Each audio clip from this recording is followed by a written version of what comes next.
InovaCast Guarulhos, conectando mentes criativas, gerando inovação. Quer saber o que rola em Guarulhos, no Brasil e no mundo? O InovaCast traz tudo para você, com análises e bate-papos que vão além da notícia. Siga-nos nas redes sociais.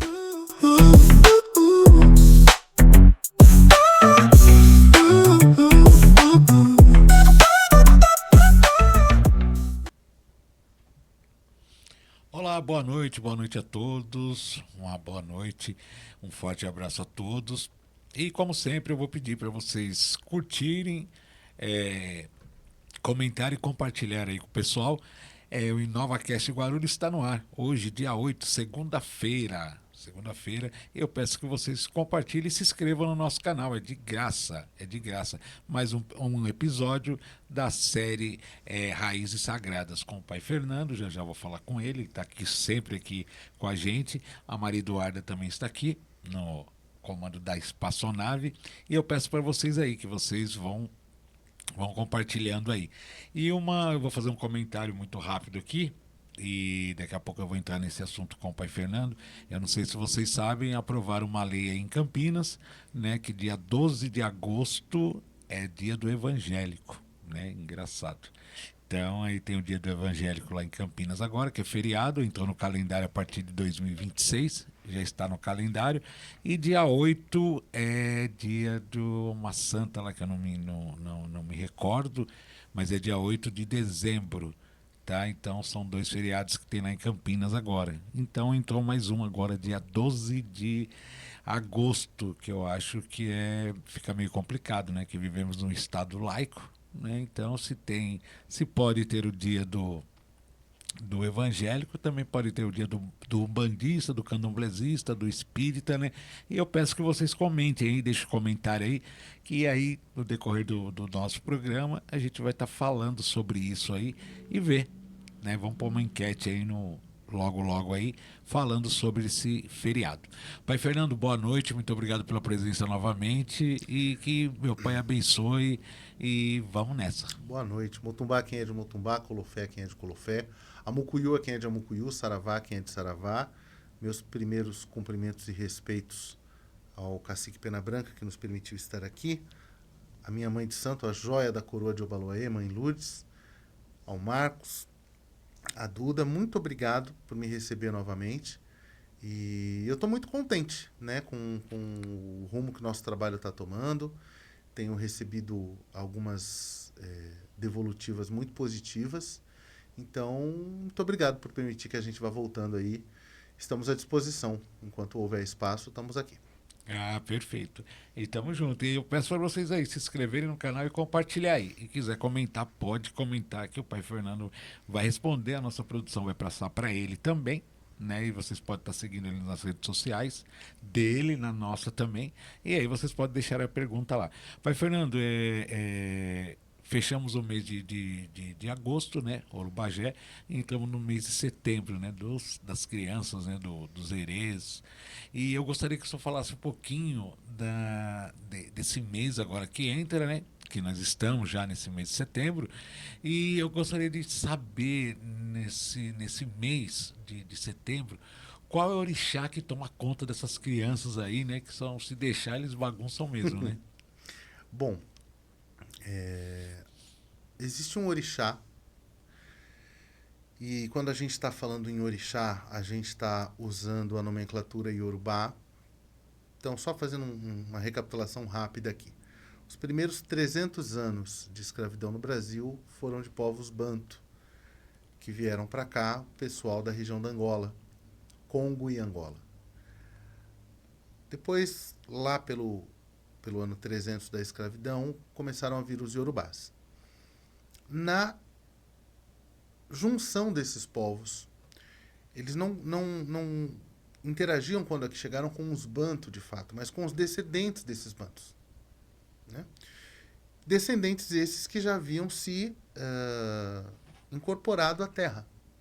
Portanto, tinham relações com os índios, com os brancos, e partes de todo aquele sistema de crenças foi sendo aglutinado, e daí surgem então os batuques, surgem então as festas, as comemorações, que tinham a ideia de que permitissem o culto à sua tradição, à sua ancestralidade. Então, quando a gente fala hoje na religião Ifá, na religião culto a Ifá, na verdade, que é a religião tradicional africana, que tem hoje casas no Brasil, algumas pessoas torcem o nariz e querem fazer uma planificação de que todas as raízes estão iguais e você pode colocar tudo numa embalagem quadradinha, certinha. E não dá. Não dá, porque você vai ter o candomblé, por exemplo, ele é muito jovem, né? Por volta de 1900, o candomblé se institui de fato como religião e com tradição de continuidade sacerdotal. Até 1977, por uma série de questões legais, o candomblé ainda era considerado crime. Muitos sacerdotes nos anos 70, começo dos anos 80, foram presos por praticar a religião. Então o candomblé, em essência, é um pouco mais antigo do que a Umbanda, mas não é muito mais. São religiões que são vindas de uma mesma raiz, que vem sendo praticadas pelas pessoas desde então, mas que estão de fato se estabelecendo enquanto base. Qual a diferença básica da Umbanda para o candomblé? A Umbanda não se tornou foco universitário.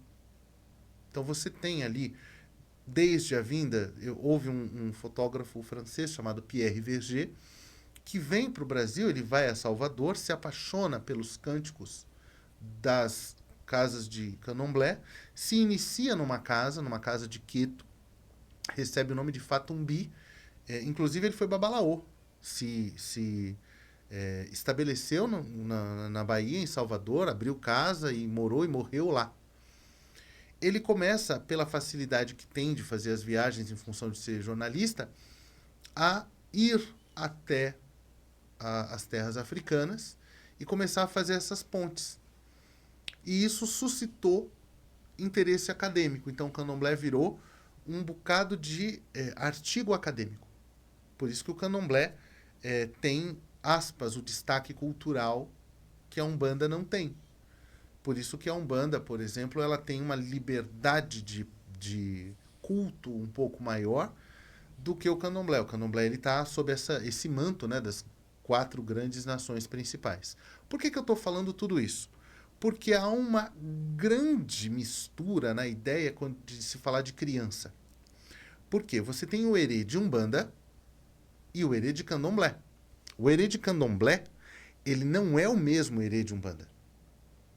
O herê de candomblé, ele, pela sua postura, ele é considerado em África como uma espécie de momento de liberdade do orixá, de loucura do orixá.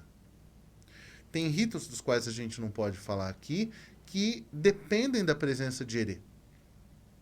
Agora, nem todo lugar que tem herê cultuará Ibeje. Ibeje é o orixá, que na Angola nós chamamos de Vungi. E Ibeje tem Exu específico seu. E Ibeje tem o seu herê. Do mesmo jeito que você, quando tem uma incorporação de caboclo, remete à linhagem de Oxóssi, mas Oxóssi é um, caboclo é outro. Herê e Ibeje são conceitos diferentes. Então vamos tratar primeiro do orixá, Ibeje. São gêmeos, são crianças, um casal de gêmeos, e que enganam, entre outros itãs maravilhosos, eles enganam Iku, porque eles são iguais, e aí Iku, que é a morte, chega numa aldeia para matar todo mundo, e um deles começa a tocar uma flauta, e Iku começa a dançar. E dança. Quando esse cansa, a irmã pega a flauta e vai tocar a flauta. E Iku não percebe a diferença dos dois, porque são muito pequenos. E eles cansam a morte vai embora. É por isso que eles são cultuados naquela região como os protetores daquela aldeia. O que é Ibeje? Ibeje é a pureza, é a leveza, a graça e a simplicidade de Deus. É o encantamento da criança que vê tudo com os olhos de quem conhece as coisas pela primeira vez. Completamente diferente de Herê. Por que que se fala que o Herê ele é tão poderoso? Há uma fala muito conhecida na religião que diz que a magia que um Herê faz, um Exu não desfaz. Mas a magia que um Exu faz, um Herê desfaz. Porque o Herê ele tem um tipo de pureza energética e mental semelhante à de uma criança. Por isso, alguns cuidados devem ser tomados, mas eu vou falar sobre isso.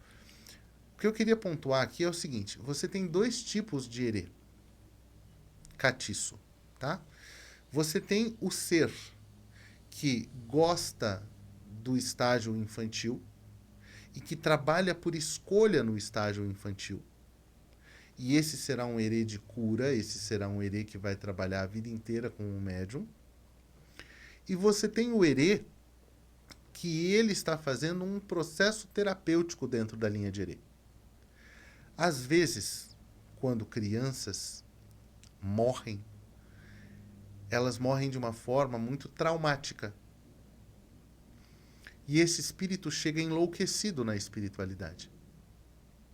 É difícil você, por exemplo, explicar para uma criança de 8, 9 anos que tem câncer que ela está morrendo e ela não vai crescer e é um ambiente muito pesado, muito saturado. Aquilo causa um trauma no espírito muito grande. Eu conheço um Herê, por exemplo, que ele desencarnou nas revoluções que houve em Ruanda. Não sei se vocês conhecem a história de Ruanda, mas houve um momento que houve uma guerra entre duas etnias. Quer dizer, os suíços foram para lá e criaram duas etnias. Uma era os Tutsis e a outra era... puxa vida, me fugiu agora o termo. Mas as duas etnias entraram em choque e houve um massacre de uma das etnias. E muita coisa feia aconteceu. E esse espírito chegou no terreiro e contou a história dele. Olha, eu vi os meus pais morrerem na minha frente, eu estava segurando a mão da minha irmã e eles metralharam eu e a minha irmã. E ele ficou com essa impressão. Houve um motivo kármico para que ele tenha desencarnado dessa forma, porém, a questão é que, para que ele não enlouquecesse, para que esse espírito não fosse decaído ao processo de loucura, ele foi mantido na forma de criança. E foi permitido a ele que trabalhasse na linha de Herê. Porque enquanto ele está trabalhando na linha de Herê, ele está se refazendo. Passados alguns anos, quando o médium com quem ele trabalha desencarnar, ele pode rever essa postura e seguir em frente. Inclusive, não é incomum você ver em casas de Umbanda situações em que o Herê cresce. O Herê trabalha lá um X de anos e depois ele é ascensionado.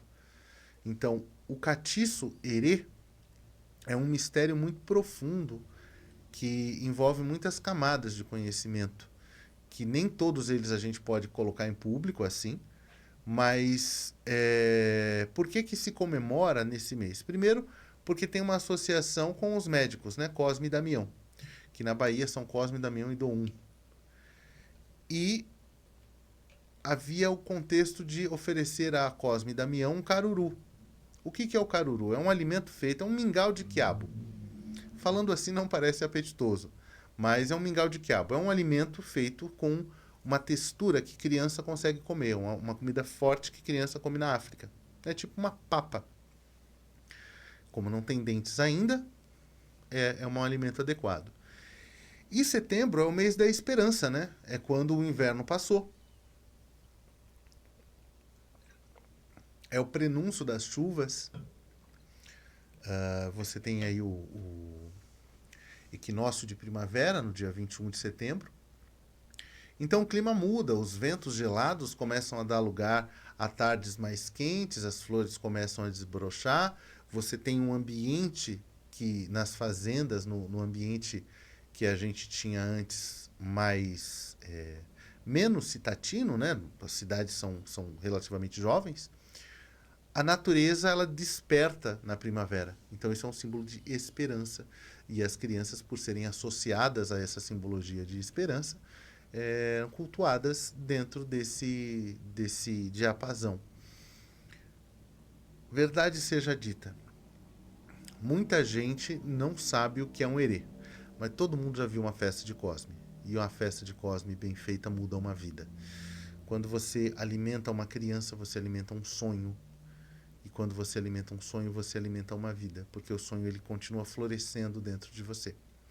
Talvez, posso estar falando uma grande bobagem aqui, porque muita gente conhece Exu e Pombogira. E talvez muita gente já tenha até tido a oportunidade de tomar um passe ou de fazer um pedido e tal. Mas a festa religiosa dos movimentos afro nativos, né, de matriz africana, seja a festa de Cosme e Damião. É uma festa muito comum, muito popular, talvez mais até do que a festa de Ogum, talvez. Claro que você tem regiões aí em que você vai observar um fenômeno diferente, mas a festa de Cosme é uma festa universal. Todo mundo já deve ter visto um saquinho de Cosme na vida ou recebido um docinho de festa de Cosme. Ah, perfeito. E pai Fernando, e esse mito aí você falou em Caruru, Uhum. o herê de Umbanda come doce e bolo, e o do herê de Candomblé, né, do santo, ele come comida, fruta Isso. e outras coisas, né? Por que essa diferença? Funciona assim. O herê de Umbanda, ele é cultuado dentro do contexto social em que ele está. Então, quando se fazia doce, antigamente, não se fazia em escala industrial. Fazia-se doce para consumo da casa. Então, aquilo que a criança comia de guloseima era oferecido à criança encarnada e à criança desencarnada. Então era muito comum que você pedisse proteção às casas, você pegava lá uma fatia de bolo de aniversário, você colocava aquele bolo no jardim para o anjo da guarda ou para as crianças, cada região vai chamar de uma forma, protegerem aquelas crianças ali daquela residência. Mais ou menos isso num contexto cultural da África, porque em África você ia ter outro tipo de alimento que era oferecido às crianças. Então a comida ela está muito ligada ao que se tem de opção naquele lugar. O Brasil, graças a Deus, é um lugar que tem uma fartura de alimento muito grande. E aí, quando começou a ficar difícil fazer o doce de leite, fazer o doce de arroz doce, canjica, e, enfim, doces que são doces caseiros, para servir nas festas, começou-se a fazer a ideia de distribuição de doces que pudessem ser facilmente carregados, que eram aqueles doces antigos que se vendiam em bar. Eram doces que você podia comprar uma caixa, colocar vários diferentes num saquinho e entregar o saquinho para a criança levar para casa. E aí essa tradição começa mais ou menos nos anos 60. E ela, no começo, ela tem uma mistura, né? Você tem o caruru, que é o alimento que se oferece ao orixá no candomblé, orixá e beije, e o doce do saquinho. Sem entrar muito dentro do fundamento, no candomblé, quando você alimenta herê, você vai fazer um trabalho para herê do santo, você vai dar para ele a comida do santo dele. Certo. Curiosidade, o herê no candomblé geralmente leva a digina do seu santo. Então, um herê de Oxóssi, ele vai ter um nome que vai remeter a um dos atributos, uma das qualidades de Oxóssi, e vai gostar de tudo que Oxóssi gosta. Uhum. Um herê de Oxóssi, por exemplo, ele não vai comer, sei lá, marshmallow, né? Não havia marshmallow na África. E ele também não vai comer comida de outro santo. Então, por exemplo, um herê de Oxóssi, ele vai gostar de tudo que Oxóssi gosta. Milho, abóbora, mel, frutas, caças. Ele não vai gostar, sei lá, de acarajé. Não é comum. Mas a criança pode gostar do que ela quiser, né? Essa é a magia da criança. Você faz um negócio lá, já me aconteceu, por exemplo, de arriar uma obrigação para um herê de Yansan, e tinha outros herês e todos eles comeram da comida do herê de Yansan. E tá tudo certo. A criança pode comer o que ela quiser, mas ritualisticamente falando, não entram produtos industrializados na cozinha do santo. Tá, o senhor falou aí vamos voltar um pouquinho do herê de Oxóssi. Uhum. O senhor falou em mel. Mel não é a quizila de Oxóssi? Aquilo que Oxóssi não gosta ou que Oxóssi proíbe é relacionado ao seu Iaô. Ah, tá. Então, o Iaô não come mel. Há uma qualidade de Oxóssi que, de fato, não suporta mel. Mas há qualidade de Oxóssi que você rega, por exemplo, a abóbora moranga com alguns elementos dentro dela, milho, e você faz você rega com mel. Mas é o alimento do santo. O santo come uma coisa, o Iaô come outra. Geralmente, aquilo que o santo gosta muito ou o que o santo proíbe tem a ver com uma questão energética ou uma ligação com os itãs. Por exemplo, Ogum tem um problema com o quiabo. Uhum. Eu super entendo Ogum, porque eu acho que o quiabo ele tem uma coisa de uma baba que não me desce. Mas o fato de Ogum não comer quiabo tem uma relação energética com a energia que vem do quiabo. Só que tem um Itã que conta por quê. Tem um Itã que vai falar que Xangô preparou o campo de batalha passando o quiabo no chão, ou quando Ogum chega ele escorrega e perde a batalha por conta disso. Então Ogum não gosta de quiabo. Mas na verdade tem a ver com uma coisa mais antropomórfica do que isso. Tem a ver com aquilo que não se tinha acesso nas aldeias que cultuavam aquele santo. Então, de repente, você vai oferecer a Oxóssi mel e os filhos de Oxóssi naquela região não comerão mel porque o mel era dificílimo de ser encontrado naquela região. E tudo aquilo que é mais difícil de ser encontrado é considerado mais valioso, como o ouro, por exemplo, né? Certo. Então, quando você tem, por exemplo, caranguejo, né? A África é muito extensa. Mas se você olhar, onde é que os caras iam arranjar muito caranguejo para comer? Não tinha muito caranguejo marinho. Você tem caranguejo de mangue. Mas a proibição do caranguejo marinho, ela tem uma relação com o Itã, mas também tem uma relação com a realidade antropomórfica daquele lugar. Por isso que existem qualidades de orixá. Certo. Porque, na verdade, é o mesmo orixá cultuado em regiões diferentes. E aí ele vai receber as cores que são mais fáceis de obter na natureza na confecção dos tecidos daquela região, os alimentos que são mais fáceis de conseguir daquela região, e é por isso que a religião vai tomando formas e contornos, em função dessa facilidade que os espíritos naquele lugar são cultuados pelas pessoas. Eu só queria esclarecer que eu acho que não ficou bem claro aqui. Vamos imaginar que nós todos somos de, sei lá, Pirapora do Bom Sucesso. Eu nem sei se existe uma cidade chamada Pirapora do Bom Sucesso, mas se existir, um abraço pro pessoal de Pirapora do Bom Sucesso.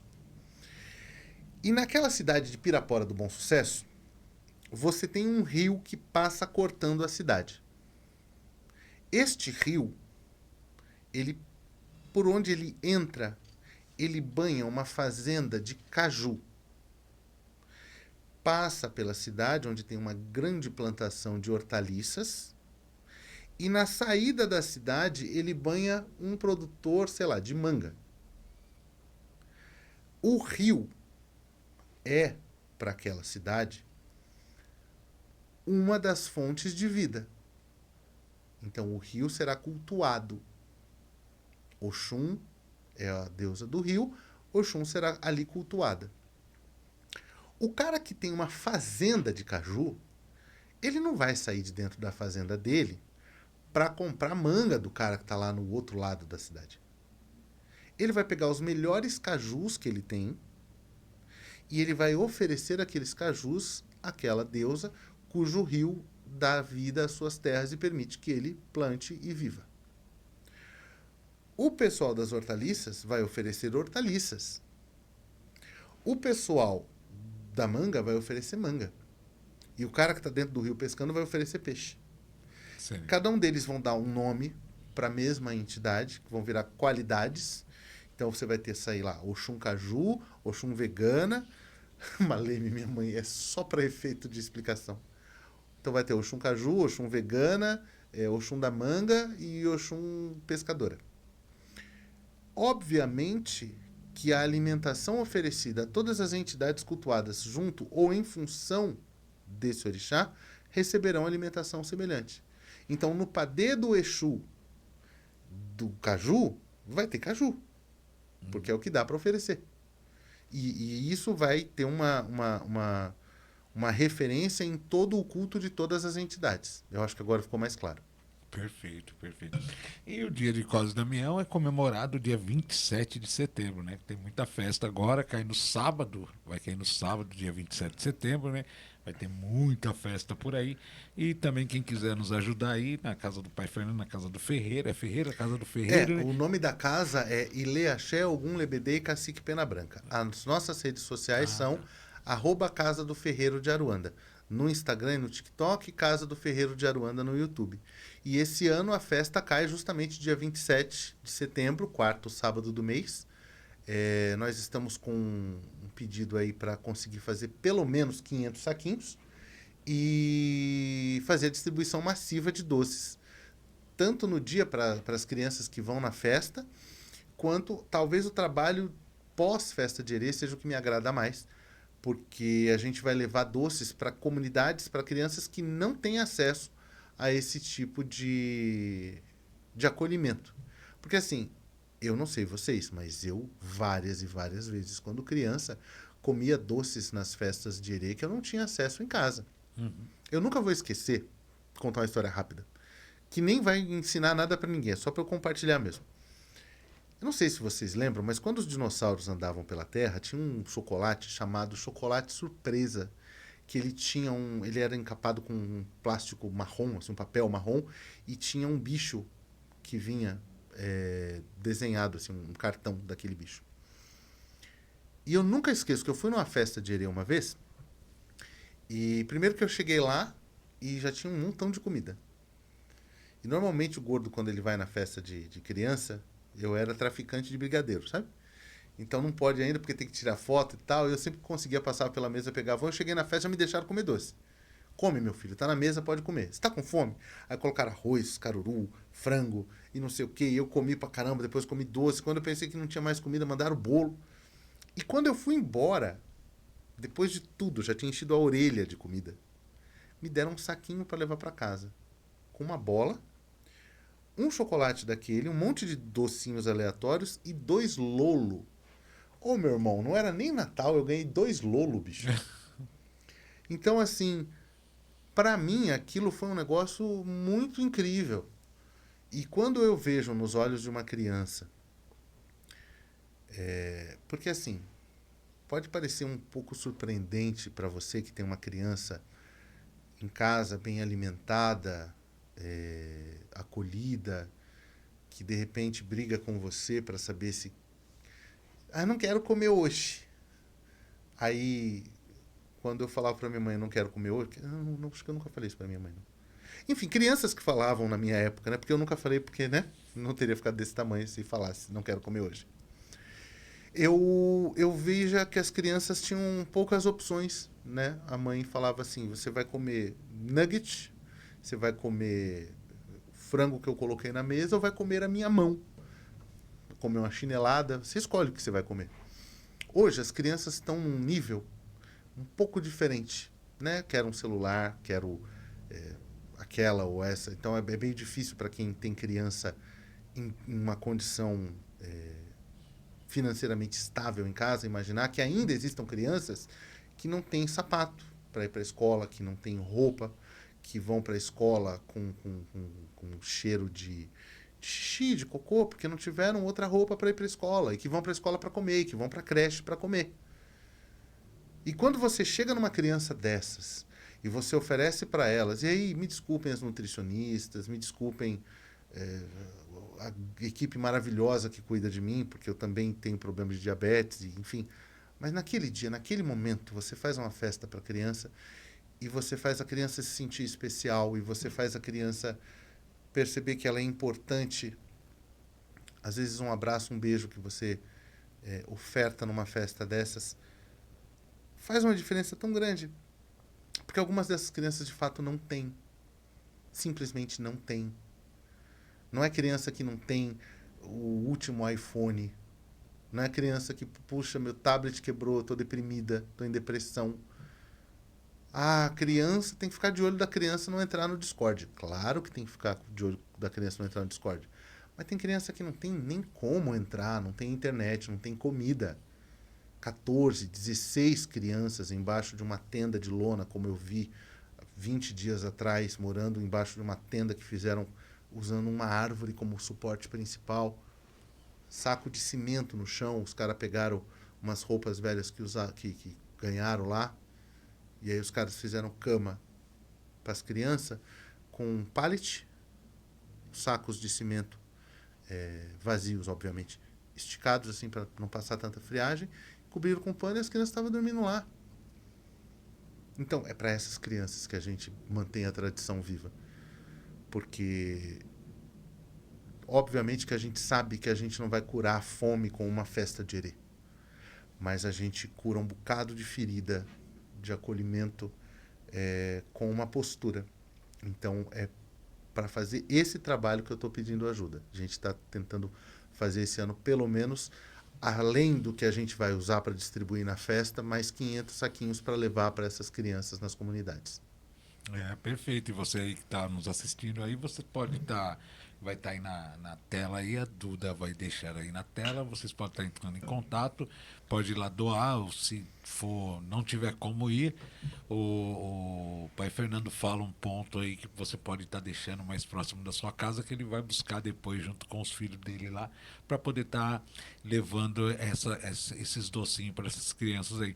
Porque o pai Fernando falando, eu fico muito indignado também, porque às vezes a gente vê a criança no farol vendendo algo e as pessoas naquele carrão, naquilo tudo, e vê aquela criança vendendo ali, não sabe a situação da criança e simplesmente trata eles, o menino lá, mas ninguém tem coragem de abrir o vídeo e perguntar o nome do menino, como ele chama, como que se chama. Às vezes faz tempo que ele não é chamado pelo nome. É só mais tratado como mais um qualquer. Então acho que você que tem filhos aí, você tem que pensar bem e tratar essas crianças aí com maior carinho, porque a criança não está no farol ali porque ela quer, ela necessita, né? Daquele dinheirinho, daquele. Eu acho que você não precisa nem comprar, né? Nem pegar o docinho que ela está vendendo, dá o dinheiro que você tem que dar, que der no seu coração e dá para essa criança levar para casa para poder comprar o alimento, tá ajudando a família, tá ajudando a mãe que está doente em cima de uma cama. Mas infelizmente é o Brasil. Esses governadores aí, esses presidentes, esse pessoal aí só pensam no bem-estar deles mesmos e as crianças do nosso país que ficam aí jogadas. Eu não vou nem entrar nesse detalhe que eu já começo a ir para outro lado da conversa. Mas, pai Fernando, vamos entrar em outro assunto, falando ainda na linha de orixá, na linha das pessoas que frequentam. Por que dentro de uma família eu tenho a pergunta de uma seguidora nossa, que ela diz que ela é muito diferente da filha. Né? Elas são até da mesma religião, são bandistas, né? E elas são totalmente opostas, né? Uma da outra. Por que isso, Fernando? Ou é relacionado a santo, alguma coisa desse tipo? Muito, muito interessante a pergunta. Existe um motivo pelo qual as famílias são compostas, né? Nós sempre estamos do lado dos espíritos que mais temos dificuldades para amar. Então, quanto maior a minha dificuldade para com uma determinada pessoa, maior será a minha necessidade de proximidade com ela. Imagine você que de repente você teve uma pessoa na sua vida que te fez muito mal, né? Eu talvez seja essa pessoa para algumas das minhas ex-mulheres. Eu falo algumas assim, dá a impressão que eu sou o Fábio Júnior, né? Não sou. Fábio Júnior tem dinheiro, eu não tenho. Então, ao longo da minha vida, eu conheci pessoas e, eventualmente, para aquelas pessoas eu fui uma pessoa ruim. Eu sempre busquei tentar me resolver com essas pessoas, por quê? Quanto menos você gosta de alguém, mais você precisa estar perto dela. Porque com o tempo você precisa resolver os seus problemas com todas as pessoas da humanidade. Então, se você tem um problema, às vezes, note que as famílias elas têm uma dificuldade de convivência. Muito rara a família que não vai ter uma dificuldade de convivência. Primeiro porque na família nós abaixamos a guarda. A família nos conhece de fato. Então, às vezes, vou dar um exemplo para vocês, tá? Minha mãe tem 70 e alguns anos. E eu amo a minha mãe. Isso não precisa ser questionado. E eu respeito a minha mãe. E ontem, ou antes de ontem, eu estava com ela, indo do ponto A ao ponto B para fazer alguma coisa. E ela me perguntou se eu poderia passar num determinado lugar para fazer uma determinada coisa. E eu disse para ela que sim, poderia. E aí ela me perguntou, mas vai dar tempo de você fazer? Porque você vai para outro lugar? Eu falei, mãe, se eu estou falando que eu vou fazer, não importa se vai dar tempo, se não vai dar tempo, eu vou fazer. Se eu falei que vou fazer, eu vou fazer. E ela talvez não perguntasse isso para alguém de fora. E eu talvez não respondesse assim para alguém de fora. Mas como somos íntimos, nos permitimos esse nível de conversação. Isso é confiança. Eventualmente ela pode ficar ofendida com o que eu falei. Eventualmente eu posso ficar bravo com o que ela perguntou. E tudo bem. A gente esclarece, resolveu o problema. Vamos colocar uma batata frita em cima disso. Acabou. Porque você não consegue fugir da tua mãe. Você não consegue fugir do teu irmão. Você não consegue fugir do teu pai. Durante um período, pelo menos, você tem que aprender a lidar com aquele infeliz que está do seu lado. Até que chega um ponto que você sente falta dele. E aí você resolveu o seu problema com ele. Aí você pode ir para o próximo desafio. Que pode ser, por exemplo, uma esposa, um esposo, um colega de trabalho. Há um ditado árabe que diz que os amigos foram nossos irmãos em outras vidas. São pessoas com quem a gente se identifica instantaneamente porque já tivemos contato com eles em algum momento. Mas os núcleos familiares, eles sempre são constituídos de pessoas com quem nós temos dificuldades para resolver. E se nós temos um perfil familiar que é doente, nós devemos, dadas as nossas limitações, depois de ter feito o nosso melhor para resolver a nossa situação com eles, na impossibilidade de resolver, romper. Romper simplesmente. Porque o sangue não é suficiente para fazer você ficar do lado de alguém. A gente não deve aceitar qualquer coisa das pessoas só porque são do nosso sangue. Eu digo assim, família reunida não é família unida. Não, não é. Né? Porque tem parente que é parente porque tem o nosso sangue, né? Porque se não tivesse... Que a única coisa que te une a ele é o sangue, né? Exatamente. Porque se não tivesse, não era nada, né?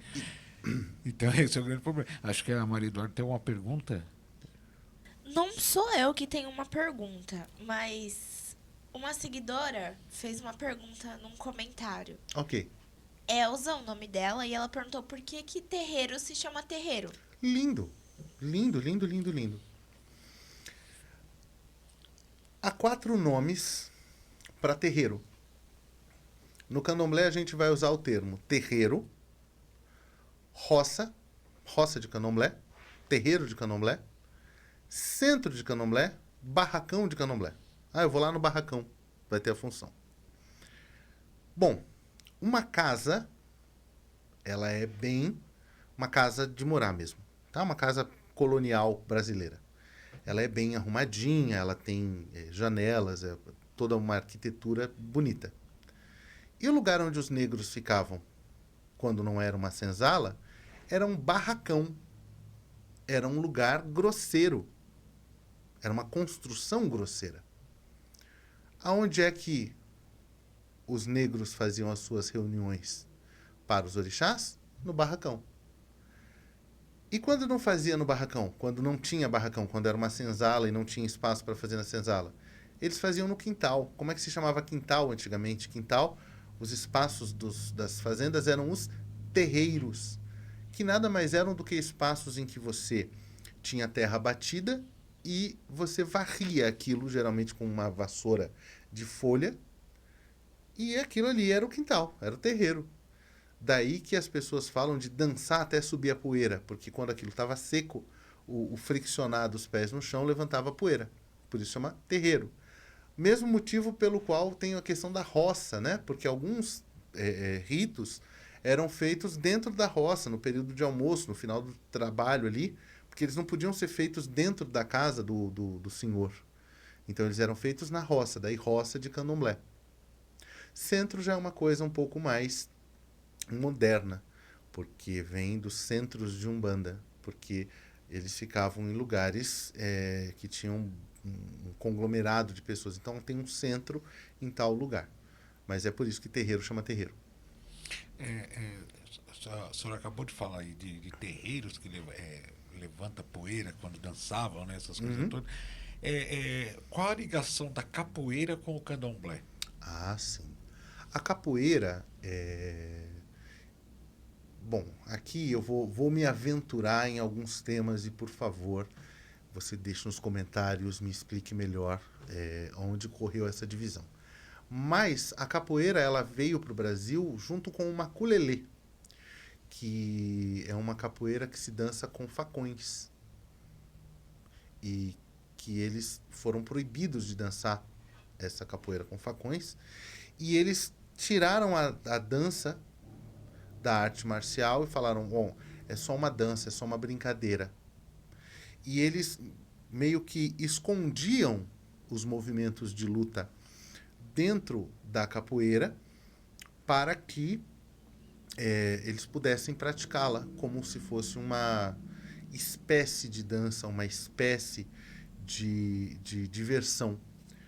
A capoeira ela usa os mesmos elementos musicais que os candomblés, né? Inclusive tem candomblé que na curimba tem berimbau. Por quê? Porque é um instrumento deles. E eles eram perseguidos também, né? Completamente.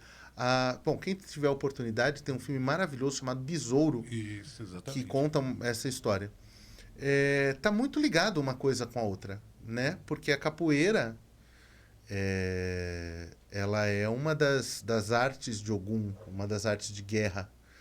E não que todo capoeirista, inclusive tem uma outra polêmica aí que eu vi esses dias, que são um grupo de evangélicos capoeiristas. E que, de alguma forma, são contra as religiões afro, de matriz afro, e são capoeiristas. Eu achei isso bem doido. Só um detalhe, perfeito. Então, a capoeira não nasceu na Bahia, como eles dizem? Não, a capoeira nasce na Bahia. Na Bahia. Na Bahia.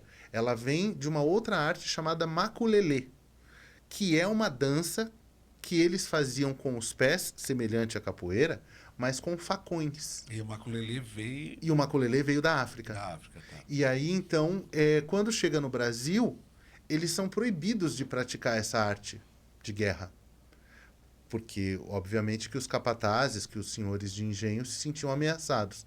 E aí desenvolve-se a capoeira como uma forma de manter aquela arte marcial meio que... não escondida, mas camuflada. Perfeito, obrigado. Então, assim, o que eu sei da história da capoeira é isso. Agora, o que eu também sei é que a capoeira e o candomblé andam de mãos dadas porque muitas vezes eram praticados juntos. As rodas de capoeira aconteciam durante os ritos de candomblé. Entendi. Então, estava se cantando as cantigas de capoeira, mas estava se cantando também as cantigas de orixá. Você tinha uma interação entre as duas comunidades, que era muito comum, inclusive, o mestre de capoeira ser, por exemplo, um ogã, né? Eventualmente até um babalaô, enfim. Sim. Tinha uma mestra também, que era, infelizmente me fugiu o nome agora, que era muito, muito boa de capoeira, e ela era de Oiá. Entendi. E o samba de roda vem junto também, com a capoeira, com samba de o roda candomblé também vem junto, sim. A A capoeira, o candomblé, o samba de roda. A culinária também vem junto, porque a culinária ela também vai se abrasileirando, e aí aquela comida do orixá vai indo para a mesa do negro, porque o negro consegue fazer, e aí o branco vê aquela comida, sente o sabor, sente o cheiro, sente o sabor e começa a incorporar aquilo. E hoje você não tem como falar, por exemplo, que o acarajé da Bahia não é uma comida da tradição local, mas não é uma comida que vem de lá. É uma comida que foi trazida e que ninguém sabe exatamente de onde veio. Como a nossa boa e velha mandioca, que em alguns lugares chama aipim, em alguns lugares chama macaxeira, é comida de índio. E eu não sei vocês, mas eu não vivo sem farinha. Então, tem uma linha muito difícil de você traçar de onde esses elementos se desagregam e onde eles se reencontram. Mas é certo que o elemento, por exemplo, do samba de roda, que vai ter algumas diferenças culturais, mas com a mesma ideia em todo o Brasil difundido. Que aqui a gente tem o samba de roda, no norte do Brasil você tem os batuques, no sul do Brasil você já tem uma diferença, mas também tem expressões culturais que estão ligadas à matriz africana, só que aí lá você já tem também o gaúcho, que é o gaúcho original, não o gaúcho que simplesmente nasceu, mas o gaúcho que é a mistura do índio com o gaúcho argentino. Tem lugares em que o índio e o negro desenvolvem uma outra subcultura, e aí você tem os quilombos, que, poxa, muita gente não sabe, mas nos quilombos não haviam apenas negros. Né? E havia ali uma efervescência cultural que, sociologicamente, você não tem como destrinchar isso. Um influencia o outro. E isso vai dando ebulição ao que a gente hoje tem como a nossa cultura, a nossa expressão cultural. Vocês já ouviram falar numa expressão chamada santo de mesa? Já. Santo de mesa, o que é? O santo de mesa, por exemplo, Santo Antônio é um santo de mesa. Eu esqueci o nome do santo agora, que eu também não sou muito bom de santo católico, que é um padre que segura Jesus no colo. Se você sabe nos comentários, me ajuda aí, qual que é o santo. Também é chamado de santo de mesa. Por quê? São Benedito? São Benedito, muito obrigado, Deus te abençoe. São Benedito era um santo de mesa. Por que era um santo de mesa? Porque em determinada época da colônia, e especialmente depois da abolição da escravatura, naquele limbo que existe de quase 100 anos entre a abolição da escravatura e a oficialização do regimento do candomblé como religião reconhecida, houve muita perseguição política, como nós falávamos. E o que eles faziam? Eles chegavam nos terreiros, quebravam os atabaques, quebravam os assentamentos, quebravam os altares. E aí o que começaram a fazer? Reintroduzir aqueles santos católicos que eram utilizados no começo do processo dentro dos altares. Então você tinha o Ibá, o assentamento de Ançã, e você metia uma Santa Bárbara na frente. Você tinha o Oxóssi, em alguns lugares você colocava São Jorge, em alguns lugares São Sebastião. Oxum, Nossa Senhora da Aparecida. Em alguns lugares Nossa Senhora dos Navegantes. Xangô, São Jerônimo.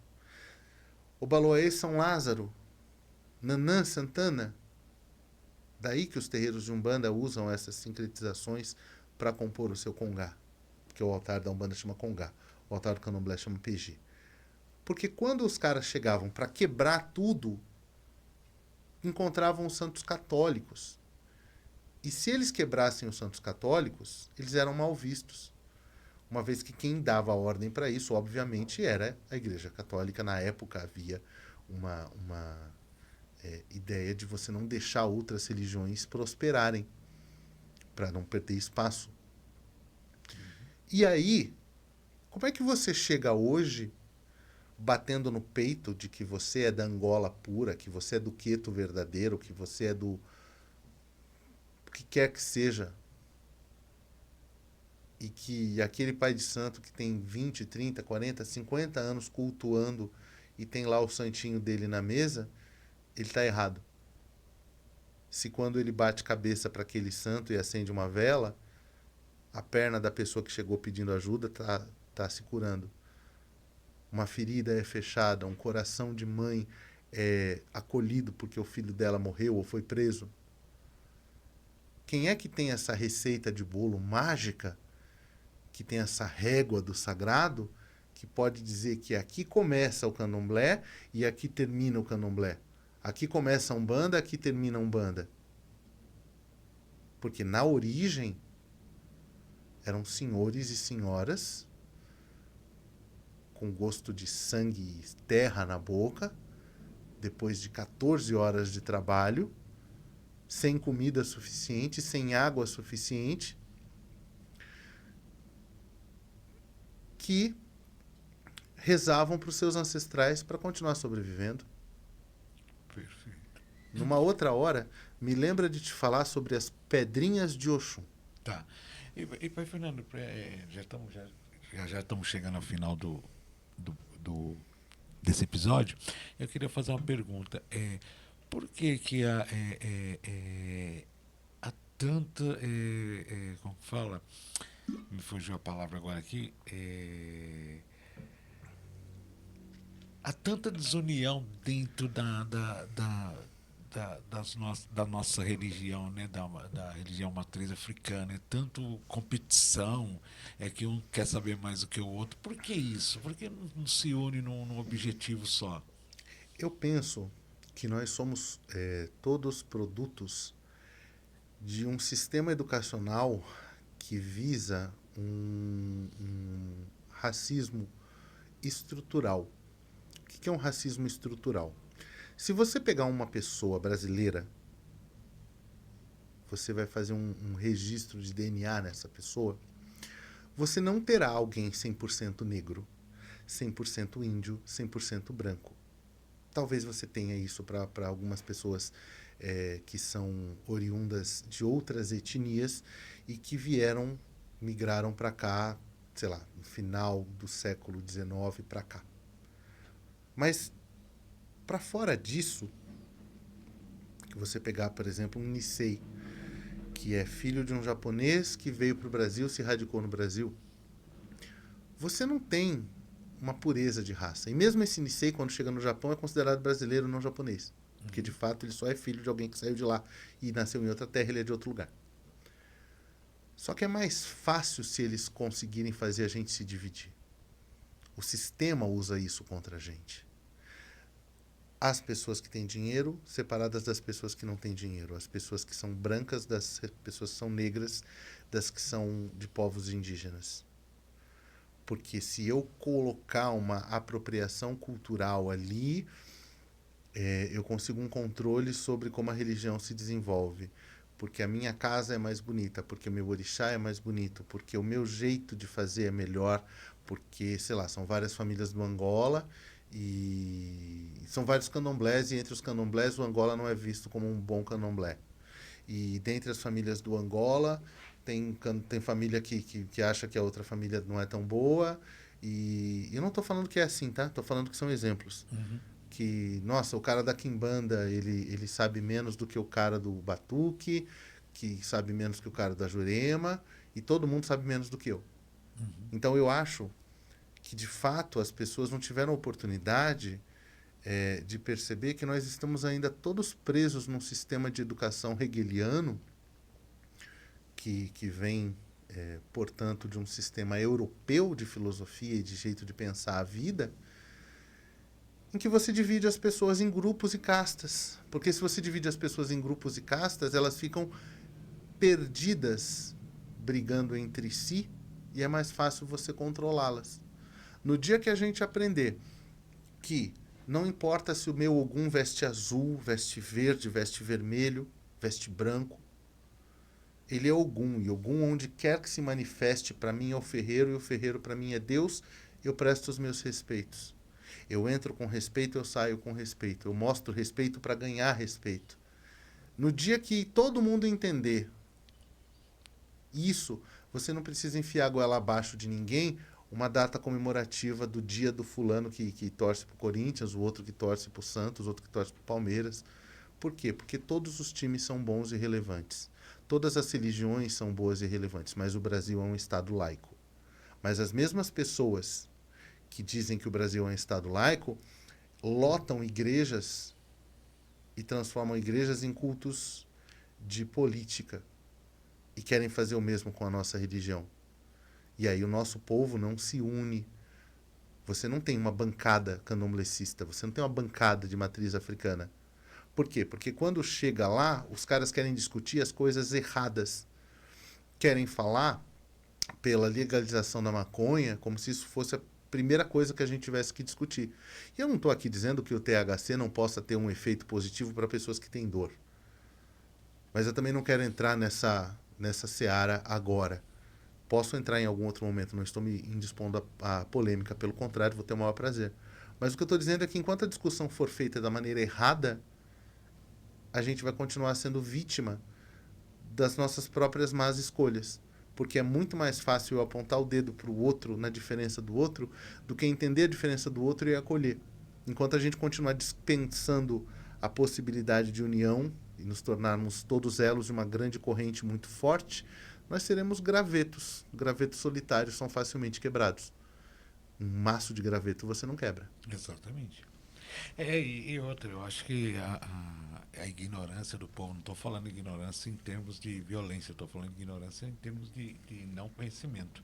E porque tem muitos aí que estão dentro da religião e não estudam, não procuram saber, não procuram se informar. Né?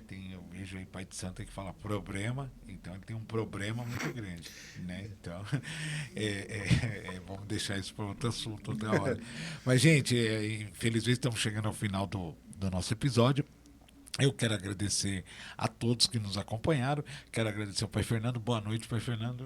Muito obrigado a todos, conto com todos para divulgar esse vídeo, mostrar para outras pessoas se encontraram algum ponto de relevância, mandar suas perguntas. E, se possível, seguir a gente lá, @Casa do Ferreiro de Aruanda. Vocês vão conhecer um pouco do nosso trabalho, vão ver fotos do nosso terreiro e estão todos convidados a participar da nossa festa de Herê. Tanto para ir lá comer caruru com a gente, quanto para nos ajudar a fazer essa festa bonita acontecer. Perfeito, ele tá aí, vai ficar aí na descrição aí do vídeo aí, o endereço das redes sociais do Pai Fernando e da casa dele lá, e você querendo ajudar, é só ligar lá e entrar em contato, manda um direct que ele vai responder, o pessoal vai responder lá, o pessoal que toma conta lá das redes sociais vão responder e vocês podem estar indo, podem estar visitando a casa também, sem problema algum. Eu quero agradecer a Maria Eduarda, muito obrigado, Maria Eduarda, mais um dia, né, e agradecer a todos e pedir a todos que curtam, comentam e compartilhem aí e se inscrevam no canal aí, tá bom? E vai ter muito assunto ainda, muito episódio ainda, Raízes Sagradas. Uma boa noite a todos, um beijo no coração de todos e até a próxima.